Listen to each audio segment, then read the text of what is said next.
Vamos finalizar o capítulo 5 e eu dediquei uma aula exclusiva para tratar do equilíbrio de corpos em 3 dimensões.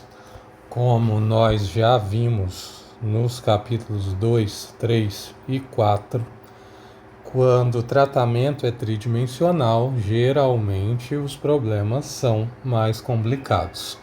Então, nós vamos apresentar essa parte teórica e direto fazer a aplicação com alguns problemas e finalizar com os problemas propostos no capítulo 5.3, melhor, 5.4 e 5.5, e em seguida nós vamos para o capítulo 6, que é na verdade uma extensão do capítulo 5 com uma aplicação como se fosse um tópico adicional, onde essa análise de estruturas ou análise estrutural ela tem um foco nas treliças. Nesse semestre de 2025-2, este capítulo vai ser reduzido. Então, nós vamos fazer um tratamento menor do que eu gostaria.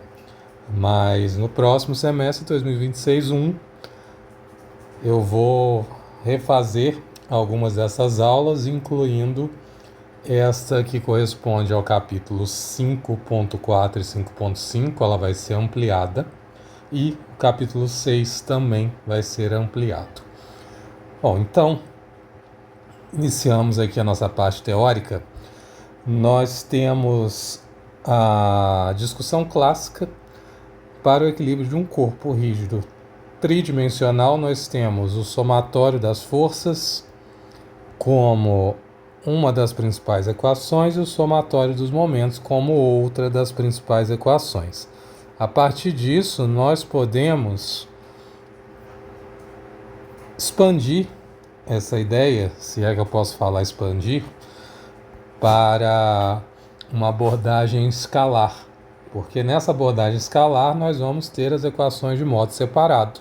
E é lógico que nós podemos escrever isso na forma vetorial também, né? Afinal de contas, eu tenho aqui o somatório das forças F I, FJ e FK, ou FXI, FYJ e FZK, que basicamente é a escrita linear dessas equações que estão separadas em 3 equações escalares.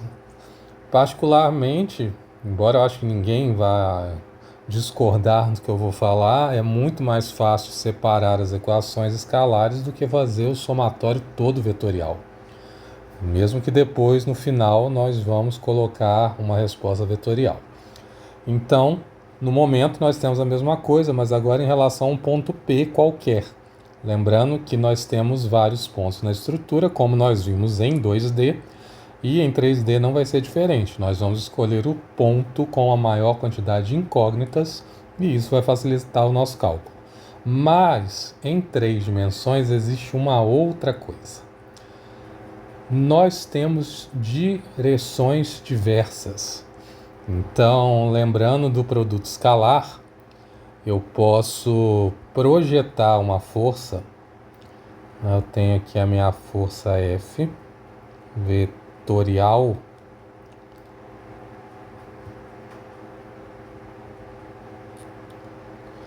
e eu posso multiplicar ela por um vetor unitário. E quando eu faço isso, eu estou projetando essa força sobre uma direção qualquer R. Ainda, a gente pode tratar isso de forma totalmente escalar. Então, utilizando o produto vetorial para determinar uma força em função de uma direção. E aí nós usamos então a força vetorial e multiplicamos ela por um vetor unitário. E a partir disso nós encontramos apenas componentes escalares. E nós fizemos isso no capítulo 3. E eu vou voltar para a gente pensar nisso.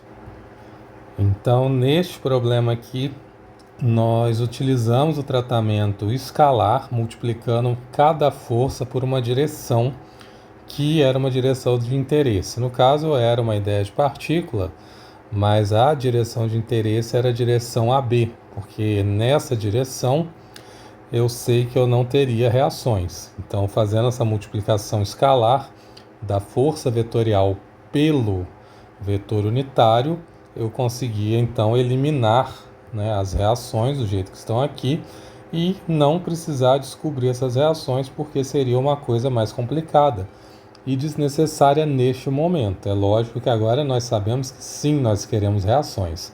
Então essa abordagem, de um modo geral, não vai ser a nossa preferência de modo a eliminar todas as reações. E aí nós tínhamos opções, né? Utilizar o produto vetorial para encontrar as reações ou utilizar de alguma forma o produto escalar, mas aí seria mais difícil.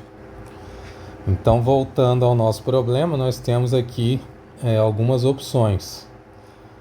E, na verdade, a principal delas seria a utilização do produto vetorial, ou melhor, do produto escalar, para, em uma direção Rn, encontrar o valor dessas forças, valores escalares. Bom, depois disso nós vimos também no capítulo anterior e no capítulo 3 reações, né? Nós sempre estamos lidando com essas reações e aqui nós temos uma variedade de possibilidades de reações, de estruturas e seus apoios correspondentes e de reações. E eu quero fazer um acréscimo aqui de possibilidades de representação. Então nós temos apoios que nós chamamos de primeiro gênero,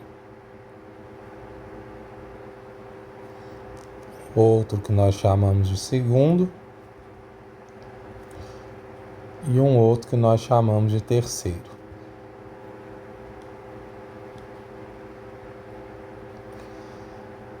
Esses apoios levam outros nomes que são mais comuns no nosso livro. E uma outra nomenclatura para ele é apoio móvel.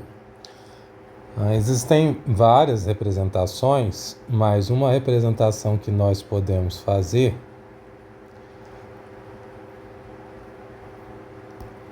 seria essa daqui, onde eu tenho um triângulo representando o apoio e observem que esse triângulo tem uma distância, né, um espaço entre o chão. Então isso quer dizer que ele pode deslizar. E a partir disso ele só resiste a reações que são verticais ou ortogonais ao seu plano de apoio. Então eu poderia ter aqui uma estrutura apoiada dessa forma e a reação seria sempre perpendicular a essa estrutura. Nosso segundo apoio é um apoio que nós chamamos de fixo ou de segundo gênero, e ele leva esse nome porque, diferente do apoio móvel, ele não pode se locomover livremente em relação às posições horizontais. Então, a partir disso, nós podemos desenhar basicamente a mesma estrutura com uma pequena diferença, que agora ela está presa diretamente no chão.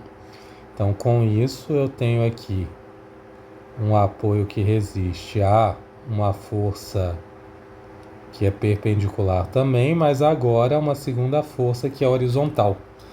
Então, aqui eu estou resistindo a dois tipos de força. Aqui forças em Y, aqui forças em Y e forças em X. O terceiro apoio, que é o apoio de terceiro gênero, ou apoio que nós vamos chamar de engaste de modo mais geral,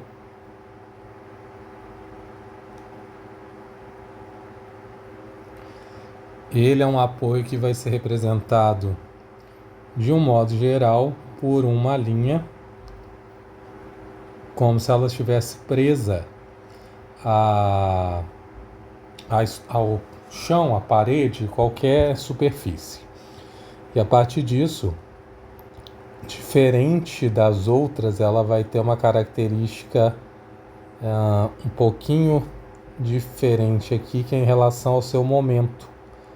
Esse tipo de estruturas, eles têm uma capacidade de resistir ao momento. Então, além daquelas reações na forma de reações horizontais e verticais, eu vou ter aqui o momento. Então, eu mantenho. Observem que a cada gênero eu acrescento uma propriedade, né? Então, eu acrescentei a reação vertical no primeiro, horizontal no segundo e o momento no terceiro. E aí tudo isso está representado aqui também. Só que aqui eu estou representando de forma bidimensional e aqui ele está mostrando isso de forma tridimensional. Em cada um dos eixos eu posso ter essas possibilidades. Então observem que quando eu tenho uma estrutura simplesmente apoiada numa superfície, ela só vai ter uma reação ortogonal à superfície. Quando ela está presa de alguma forma, eu tenho aqui agora reações, né, em todos os eixos. Ela vai ter reações ao movimento, né, se é uma estrutura presa ou uma superfície áspera que impede o movimento fácil. E aí eu vou ter reações em todos os eixos. Quando eu tenho uma estrutura que está presa por um pino ou por uma dobradiça, que é esse caso aqui, eu vou ter resistência aos momentos também. Então, de um modo geral, essas estruturas resistem a todos os movimentos nos eixos. E também percebam que eu posso ter reações fora dos eixos, tá? Mas no caso geral a gente vai considerar elas nos eixos. E aí, quando eu tenho isso, eu vou ter resistência aos momentos. Observem que esse pino permite o giro aqui em torno do eixo X. Essa dobradiça, da mesma forma, permite o giro em torno do eixo X, né?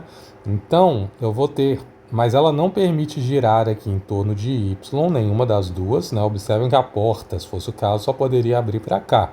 Ela não vai ficar rodando em torno desse eixo. E da mesma forma não pode rodar em torno de Z. Então eu tenho um momento em Z e um momento em Y, mas de resistência. Então eu tenho uma reação na forma de momento que é dada aqui nos eixos X, ou melhor, Y e Z.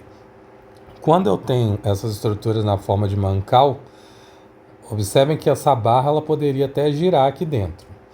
Então, da mesma forma que aqui eu estou oferecendo resistência ao momento em Y, ao momento em Z, e tem um detalhe, ela teoricamente pode deslizar em torno de X, então não tem resistência, não tem reação em X. E aí a quantidade de reações diminuiu, porque em função dessa permissão de movimento, né, eu não tenho mais a possibilidade de ter uma reação em X. E aqui tem um detalhe que ele comenta dos mancais de alto alinhamento. Eles não têm o momento em Y nem em Z, que é esse caso aqui, esse exemplo, eles têm uma possibilidade de movimentação. Então acaba eliminando essa reação na forma de momento. E por fim eu tenho essa estrutura aqui, que seria a estrutura engastada, né? Engastada ou embutida é um outro nome que ele usa. Eu vou até escrever isso aqui.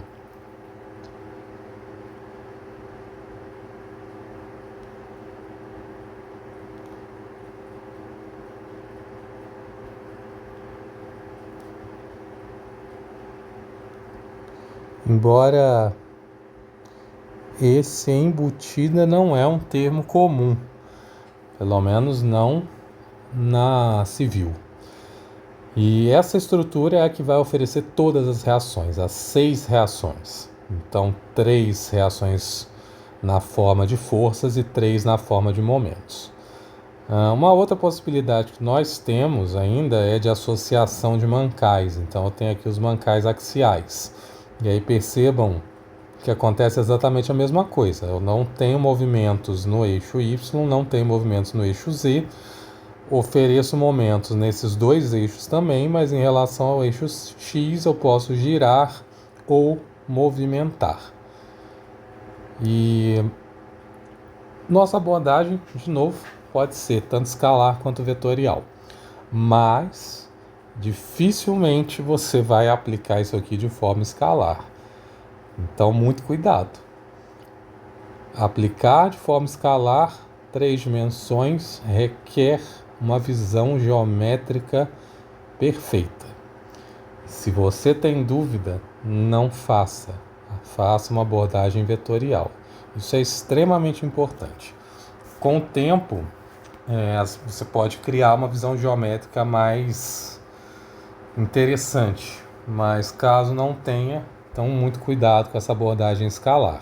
Às vezes ela é mais fácil, ou melhor, de um modo geral ela é mais fácil, só que se você não tiver uma boa habilidade na decomposição das forças, ela pode ficar mais difícil, porque o tempo que você vai demorar para descobrir essas forças e as suas posições vai ser um tempo relevante. Então, depois, finalizando já esse capítulo, ele traz alguns exemplos na forma de montagem de diagramas. Ele fala e foca bastante aqui nessa montagem de diagramas. Eu não vou fazer isso porque a gente já discutiu, eu acho que de forma muito relevante e bastante densa na quantidade de exercícios que nós já fizemos até agora, então eu não vou entrar no mérito de ficar discutindo esses diagramas. Inclusive aqui tem figuras que não são necessariamente do nosso interesse, mas avaliem essas estruturas e as forças que atuam nelas. Inclusive, se eu não me engano, nós já calculamos isso aqui para momento. Eu tenho quase certeza que no capítulo 4 nós fizemos exatamente isso daqui. E a partir disso vocês precisam determinar todas as forças que atuam e todos os momentos que atuam nessa estrutura. Então, é muito fácil ver que eu tenho tensão nesses dois cabos, que eu tenho uma força aqui em D, que eu tenho a força da barra C, D, C, B e B, O. E aqui, como é uma estrutura engastada, eu tenho momentos e reações em todos os eixos. Então, esse é o trabalho que vocês precisam desenvolver. E aí, a partir disso, nós iniciamos, então, o nosso primeiro exemplo, que já vai trazer uma carga bastante interessante de coisas para nós fazermos. Então vamos avaliar primeiro a figura antes de olhar para a figura de baixo. Eu tenho aqui uma estrutura na forma, não é de pino, na forma de apoio, né? Então eu tenho uma estrutura aqui presa, mas não engastada. Então ela tem possibilidades aqui. A partir disso eu tenho então duas reações, né? Uma reação ao longo do eixo e outra, ou melhor, não seria nem duas, né? Eu tenho 3 reações, uma em função de cada um dos eixos, né? Tenho aqui as tensões, tenho o peso da barra, se for dado, se não for, é irrelevante, e tenho aqui essa força atuando no apoio B. E aí quando a gente olha aqui para a figura, é exatamente isso que nós temos, né? Voltando aqui em cima, só para a gente dar uma olhada, eu tenho essa estrutura aqui, que eu vou até nomear ela, que ele chama isso aqui de junta.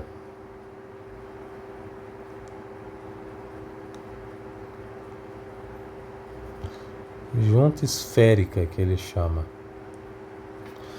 E essa estrutura aparece bastante, assim como essa que está somente apoiada e essa que é o engaste, né? Essas são as 3 estruturas principais, de um modo geral.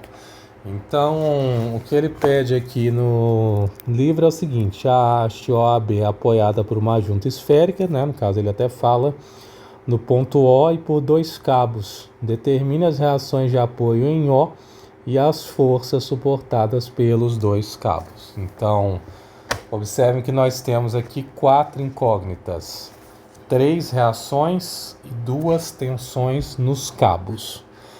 E a partir dessas 4 incógnitas, né, no caso que ele pede as reações e a tensão.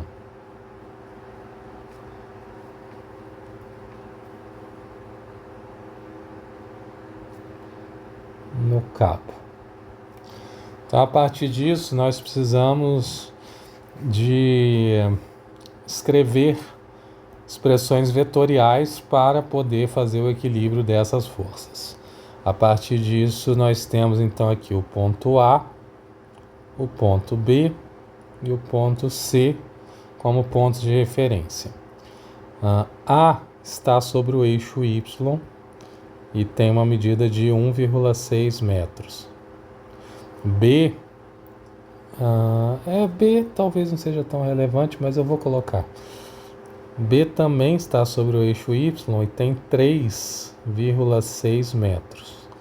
C está no plano XZ e mede 1,6 em X e 0,8 em Z.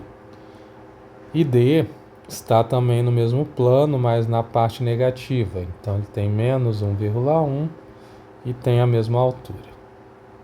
Ok, com esses planos, nós montamos aqui os vetores AC e AD, porque a partir deles nós vamos criar as tensões.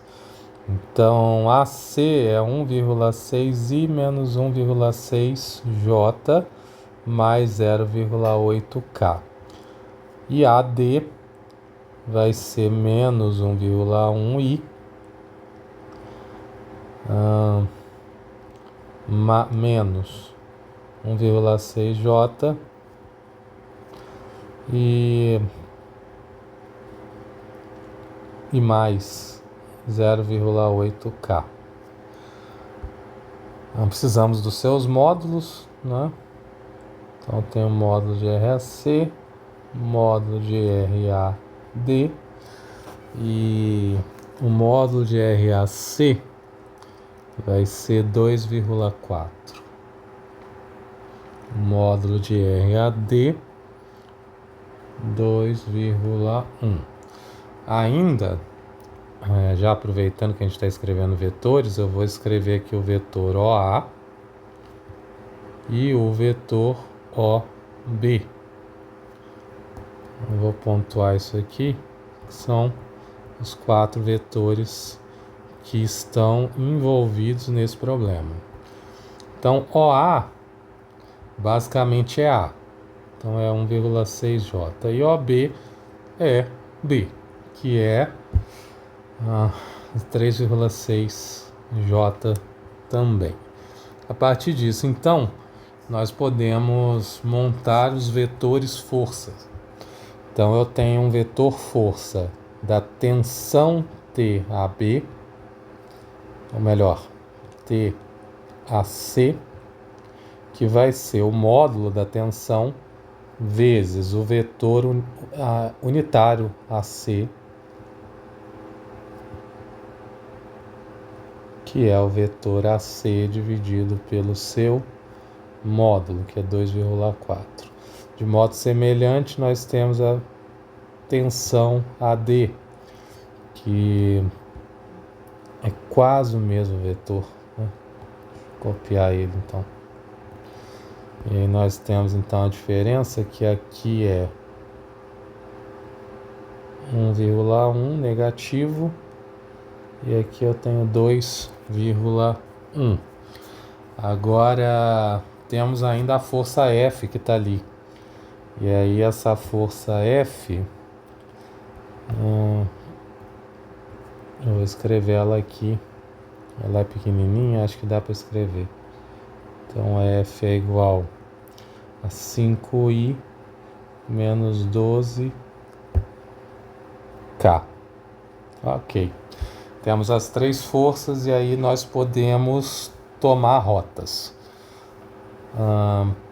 Podemos escrever, embora isso seja muito trabalhoso, mas nós podemos escrever o somatório das forças vetoriais, né? Então eu tenho aqui forças horizontais, verticais e forças ao longo de outros eixos aí no plano.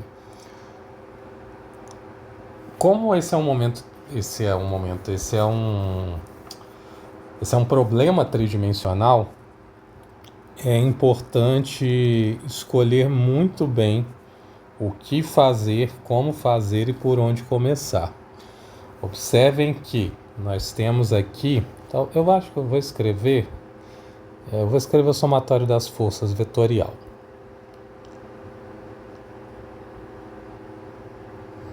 Então, o somatório vetorial dessas forças é o TAC mais, independente dos sinais, tá? O TAD, porque eu vou somar. E aí, se for um sinal negativo, ele vai subtrair naturalmente. Então, TAC mais um TAD, mais a força F e mais as forças que atuam no apoio O. Então, eu vou chamar de O vetorial. Agora esse O vai aparecer um zero, mas é esse O ali, vou fazer melhor, chamar de reação O. Pronto, assim fica mais evidente. Então, esse aqui é o meu somatório vetorial. Tenho aqui 1, 2, 3, 4 pontos, na verdade, né? Então, eu tenho aqui em O, que é um ponto só, ele tem essas três reações. Em A, eu tenho a D e a C, então eu vou contar como 2 pontos. E em B, eu tenho a força F. A partir disso, eu tenho, então, todas as forças. Agora, o somatório vetorial disso não é algo muito agradável, né? Eu tenho aqui a reação em OX I mais a reação em OYJ mais a reação em OZK mais, ou melhor, vou trocar a ordem para colocar exatamente como está ali, para vocês não confundirem. Vamos começar com TAC. Então, TAC está aqui. Então, essa é a minha primeira força.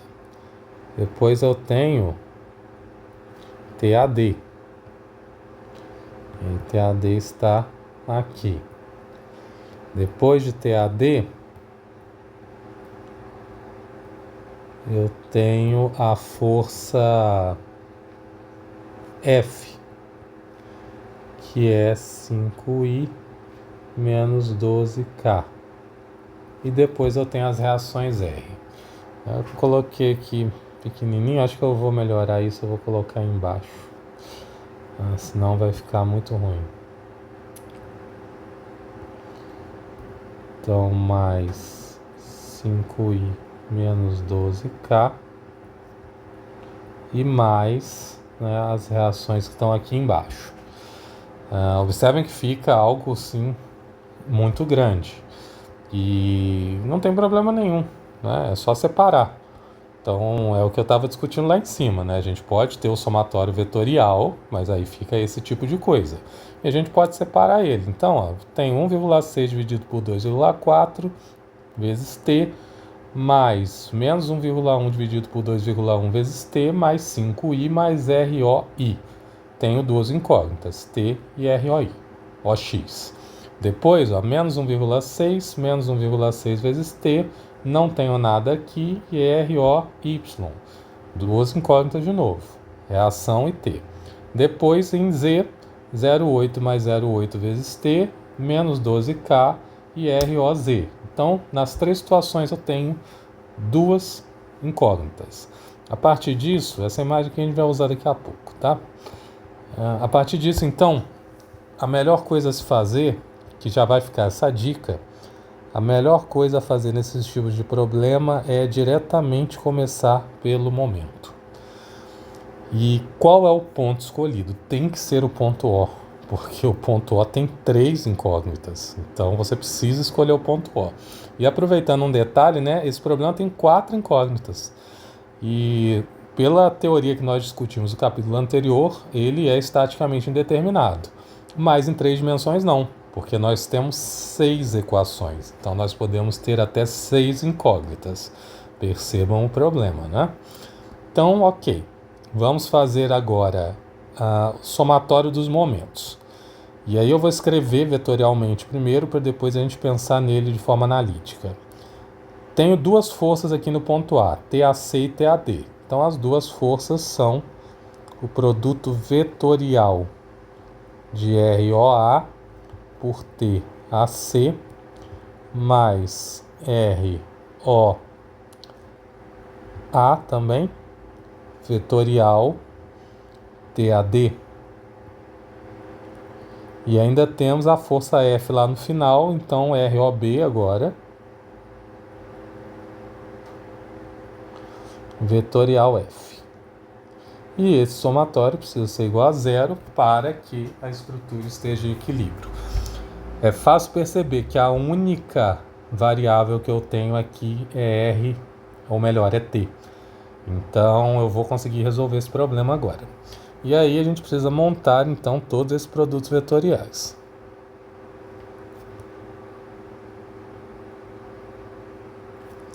Então eu tenho aqui o IJK. Só que percebam que vai ser algo um pouco intenso, né? Então eu tenho TAC. Eu vou fazer o seguinte, vou explicar primeiro. Eu vou pegar esse 2,4 e esse T que multiplica toda essa equação e eu vou... Na verdade eu vou fazer uma alteração antes, porque eu tenho TAC e tenho TAD. Né? Então aqui é TAC, aqui é TAD. Então eu vou pegar esse TAC dividido por 2,4 e vou colocar ele para fora. E aí o meu ROA é o vetor 1,6J. E o meu o meu TAC, ele está ali em cima, né?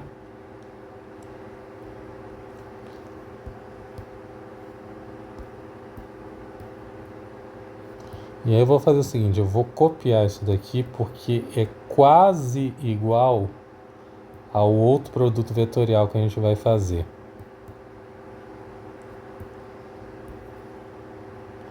Percebam que é quase, não é igual. Então eu tenho de novo o vetor ROA, só que agora eu tenho o TAD.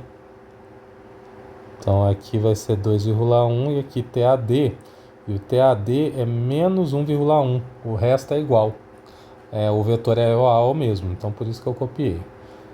E aí temos esses dois aqui de novo. Eu vou colocar sempre ele em laranja, do jeito que a gente estava fazendo, para manter essa regularidade, que é uma estrutura nova. E por fim, nós temos o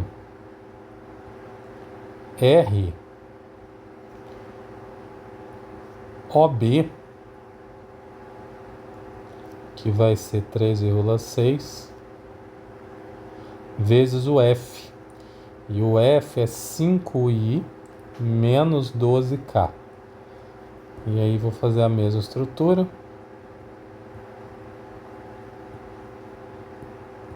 E esse somatório todo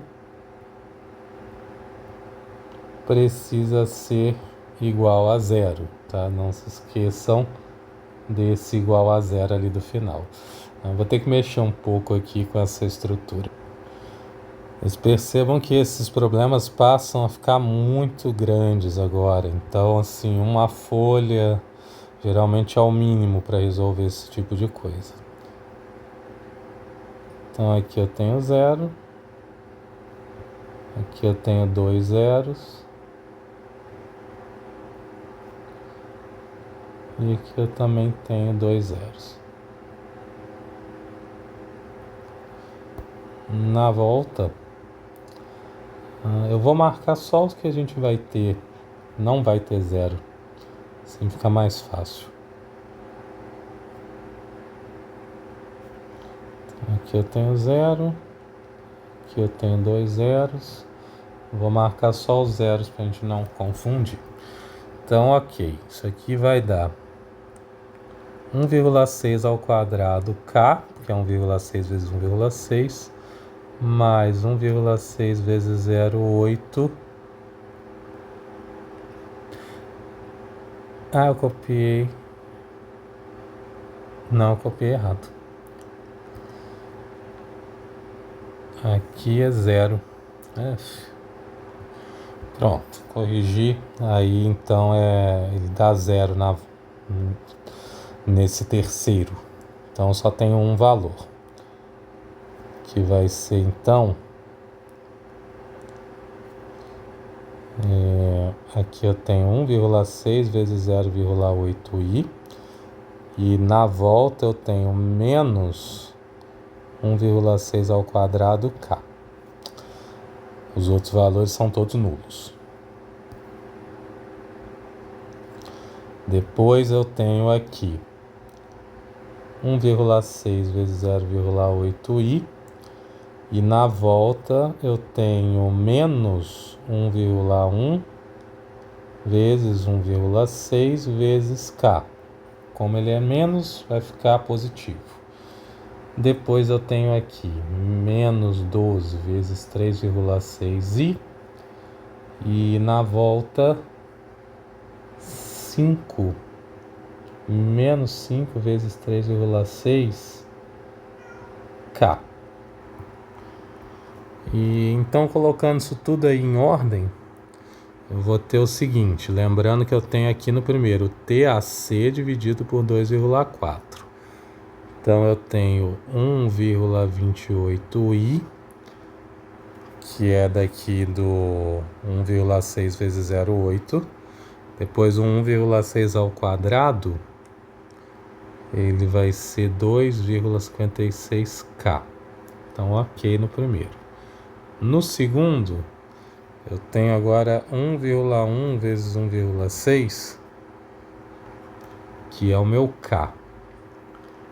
E o meu i vai ser, então, 1,28 de novo. Mas lembrando que eu tenho TAD dividido por 2,1. Então, eu tenho 1,28i mais 1,76k. E finalizando aqui, na última força, que é a força F, eu tenho 12 vezes 3,6 dá menos 43,2i e menos 3,6 vezes 5, menos 18 em k. E aí esse não tem nenhum fator, né? Ok, conseguimos então equações em I, em K e em J não. Então percebam que eu não vou ter aqui um momento em J. J é Y, né? É esperado. Então, nós vamos ter o seguinte. Eu consigo montar aqui um sistema com essas duas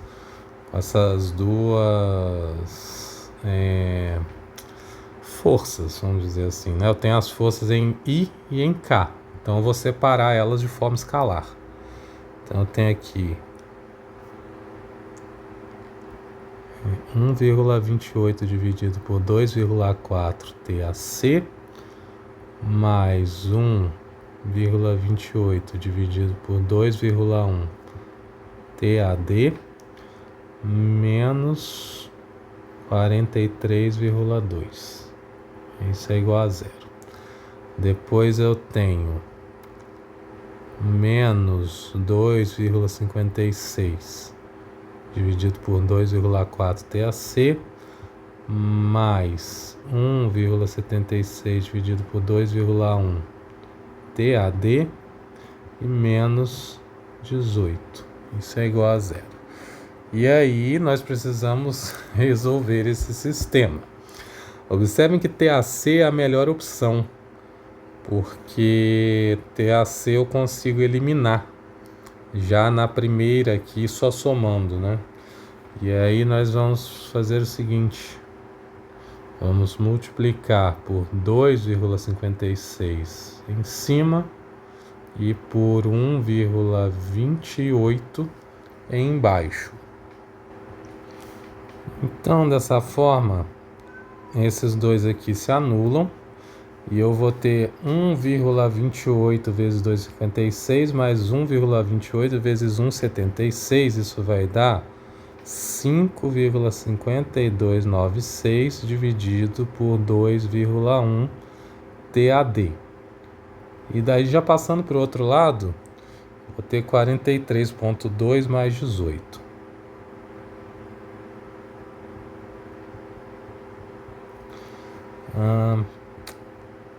Então, a gente vai ter o seguinte: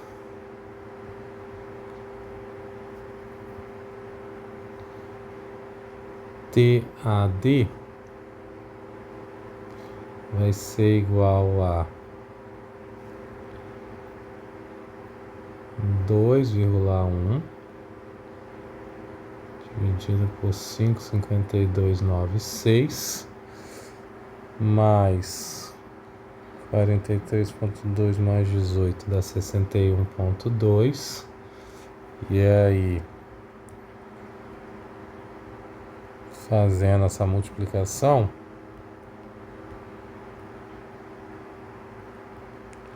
nós vamos ter 23,24. Então, TAD é igual a 23,24 em quilonewtons. Com esse valor, nós substituímos em uma das equações de cima, qualquer uma delas, vamos escolher a primeira. E aí, da primeira, então, eu vou ter o seguinte: 1,28 dividido por 2,1 vezes 23,24 menos 43,2. Passando para o outro lado fica positivo. E aí vamos multiplicar por 2,4 e dividir por 1,28. Isso vai dar 54, se eu não errei nenhuma coisa aqui.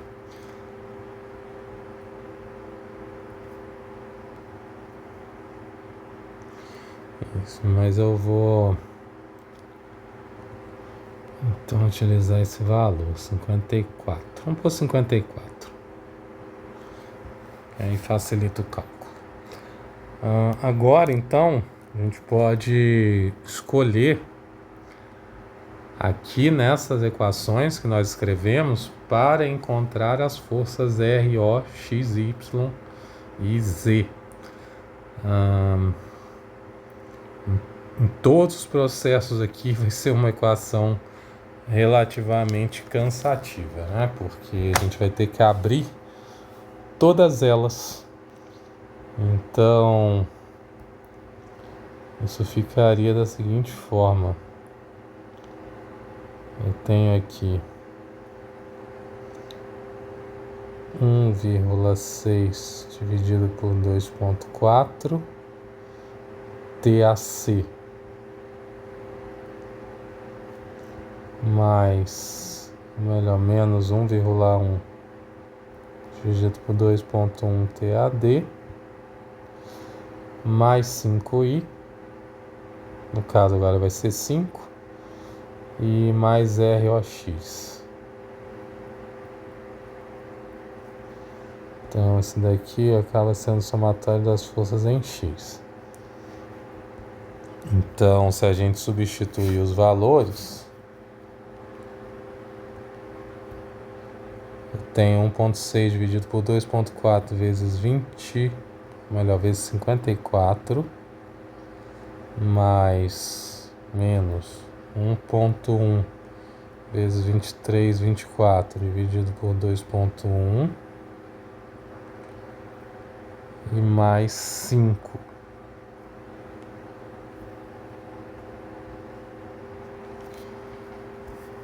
E aí eu vou fazer o seguinte, para a gente continuar, eu não vou usar o valor que eu achei. Eu acho que ele deve ter feito algum arredondamento aqui no caminho, ou eu errei alguma coisa nessas contas. Então vou usar o que ele fez para não perder muito tempo com isso. Dá uma diferença substancial, né? Porque eu tenho 4 kilonewtons. Eu achei 54, ele achou 50,75, 51. Então tem uma diferença pequena aqui. E aí então, se a gente substituir esses dois valores aqui embaixo, nós vamos achar uma reação OX igual a 6,25 kN aproximadamente, né? Não é um valor exato isso daqui. E seguindo esse processo, nós vamos montar todas as outras equações. Como esse aqui é o primeiro, eu vou montar todas elas. Talvez seja importante eu fazer isso para vocês. Então, menos 1,6.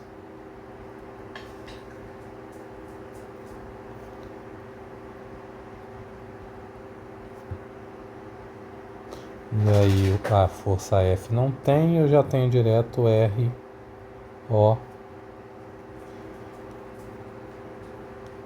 Y. E de modo semelhante eu vou ter a força em Z. E aqui, cadê? 0,8, 0,8, 12.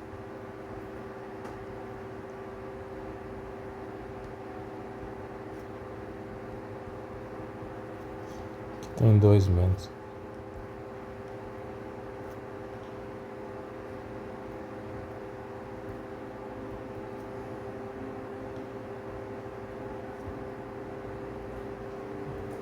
Se não esqueci nada. Ok.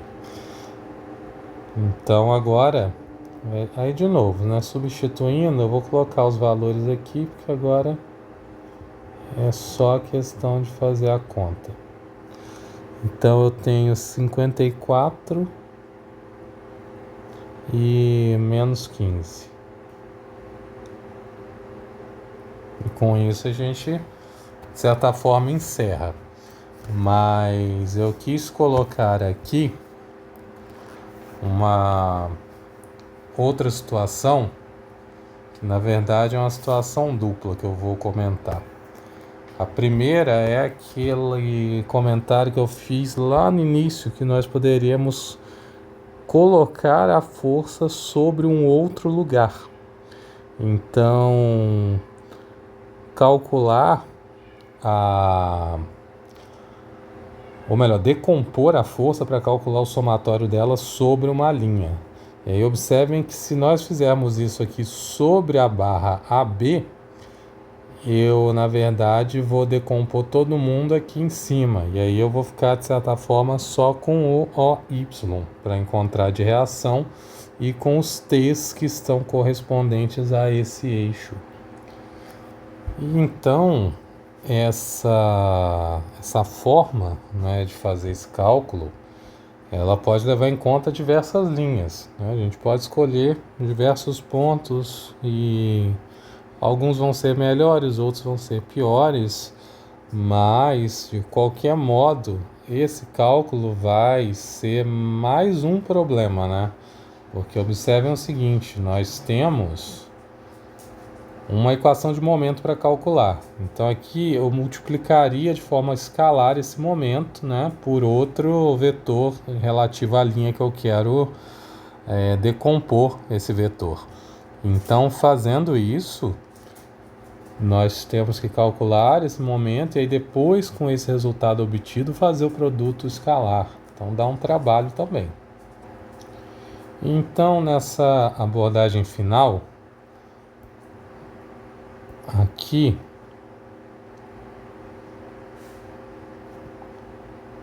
tem uma abordagem escalar,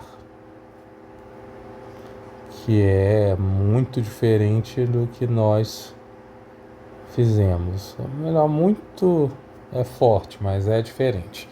E aí, o que é importante na abordagem escalar? Voltando lá para a figura original,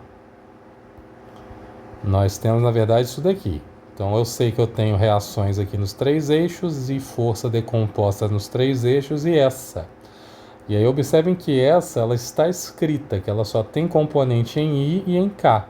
Então, ela só aponta na direção de I e na direção de K negativo. Essa força, eu vou decompor ela para cima, para a direita e entrando na barra. Até a C a mesma coisa, para cima, entrando e agora para a esquerda. E essa foi o que eu mostrei, né? Para a esquerda e para baixo. E a partir disso nós temos essa figura aqui. Então observem por que é importante a visão geométrica. Quando você visualiza aquilo que eu fiz e consegue desenhar essas figuras, ou melhor, esses vetores, você vai perceber que o T, A, C e AD que estão no eixo da barra não geram momentos. Então, na hora de calcular o momento, some aqui todas essas forças, essas duas aqui também, e eu vou calcular o momento de ROA com as verticais e essas horizontais em X e com todo o OB. Ou melhor, com toda a força F que está em B. Né? Então, a partir disso, a gente consegue perceber como que ficaria essa situação. E além disso, eu ainda continuo tendo os giros, né? Só que agora eu tenho giros em outros eixos. Então, as forças horizontais, ó, a de TAC, gira horário, a de TAD, anti-horário. Esse F, gira horário. Isso em relação ao eixo Z. Né? Então, essas forças são forças de Z. Isso quer dizer que em Z eu tenho essa quantidade. E tenho aqui ainda a força em Z. Agora a força em Z, né? Eu estava falando dos momentos em Z. Então eu tenho 3 forças em Z. Essas duas aqui, ó, giram anti-horário. E essa gira horário. Para cada plano, né? Na verdade, cada força está num plano. Você tem a distância e tem uma força. Então, ó, as verticais em Z estão no plano YZ, vão gerar momentos em X.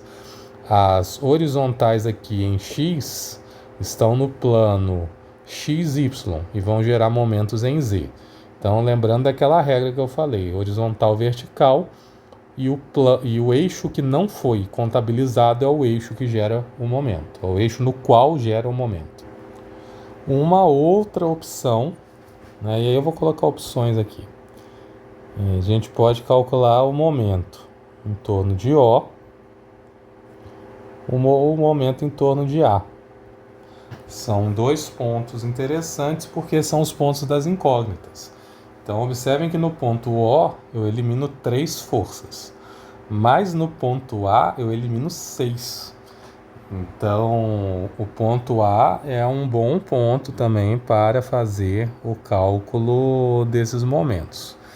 E aí, pela decomposição das forças, né, que elas já estão escritas aqui do jeito que nós fizemos lá em cima, nós já conseguimos fazer o somatório das forças em Z, em X e em Y. E aí nós estamos visualizando isso também. Então, a partir disso, nós fazemos somatório das forças em X, somatório das forças em Y, somatório das forças em Z, que vão ser os mesmos resultados que eu coloquei ali em cima, tá? Então, na verdade, as equações são essas daqui, do mesmo jeito. Isso não vai mudar. Mas a visualização muda, né? Ela fica mais fácil. E em relação aos momentos, nós podemos calcular o momento do jeito que eu falei em relação a A. Mas aí se eu calculo o momento em A, eu tenho 2 opções. Eu tenho momento em X e em Y. Então, se eu calculo o momento em X, eu estou levando em consideração as forças em Z. E aí eu tenho o seguinte. Eu tenho 1,6 vezes a reação OZ. E eu tenho 2 vezes o a força 12. Então, observem que as duas giram horário em relação a A.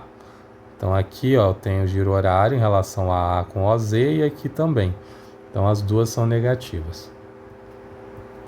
E isso é igual a zero. Da mesma forma, eu posso fazer o somatório dessas forças em A agora para Z. Observem que Y não vai gerar momento. Então, para Z, eu vou usar as forças em X. E aí eu tenho aqui OX girando anti-horário e 5 girando horário. Então, uma é positiva e a outra é negativa. Então, eu tenho 1,6 vezes ROX e 2 vezes 5. E aí o OX é positivo e o 5 é horário negativo. Então, observem que a partir disso, diretamente nós encontramos os valores das duas. Então, agora eu tenho aqui direto o valor de ROZ, que é 24 dividido por 1,6, né? Então, tem 24 dividido por 1,6, que vai dar 15, na verdade menos 15. E na outra eu tenho 10 dividido por 1,6, que vai dar o 6,25.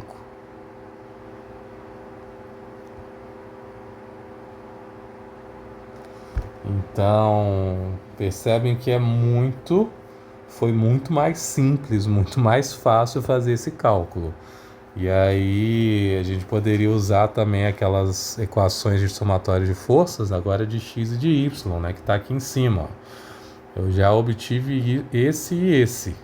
Então agora eu tenho duas incógnitas e consigo fazer um sistema para descobrir as forças, né, do mesmo jeito que nós fizemos aqui em cima, na verdade.